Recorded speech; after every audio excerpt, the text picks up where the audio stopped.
আলাদা সূত্র। তো দৈনিক গড় তাপমাত্রার ক্ষেত্রে কি সূত্র আছে?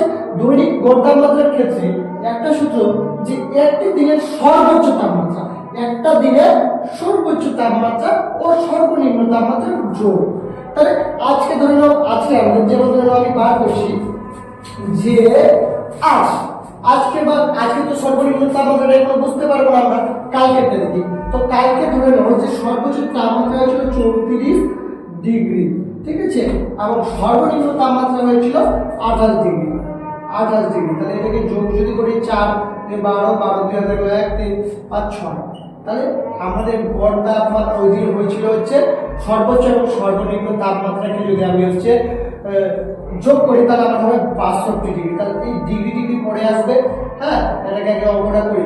এবার বলেছে কি 2 দিয়ে ভাগ করতে। কত দিয়ে ভাগ করতে বলেছে? 2 দিয়ে।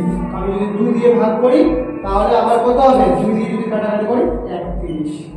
তাহলে এতই আমার হচ্ছে আগামী মানে গতকাল 31 ডিগ্রি সেলসিয়াস গড় তাপমাত্রা ছিল।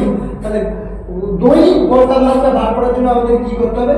একটি যেদিনে তোমরা হচ্ছে কি গড় তাপমাত্রা বার করতাম, সেই দিনে হচ্ছে একটি ওই দিনটার সর্বোচ্চ তাপমাত্রা জানবে এবং সর্বনিম্ন তাপমাত্রা জানবে।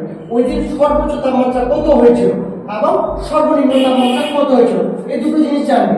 জানার পরে 2 দিয়ে ভাগ করে দেবে, ডাইরেক্ট 2 দিয়ে ভাগ করে দেবে। দেওয়ার পরে যে ভাগ করতে হবে সেটাই হচ্ছে ওই দৈনিক ওই দিনটার গড় তাপমাত্রা হয়ে যাবে। ঠিক আছে, এবার আসো আমরা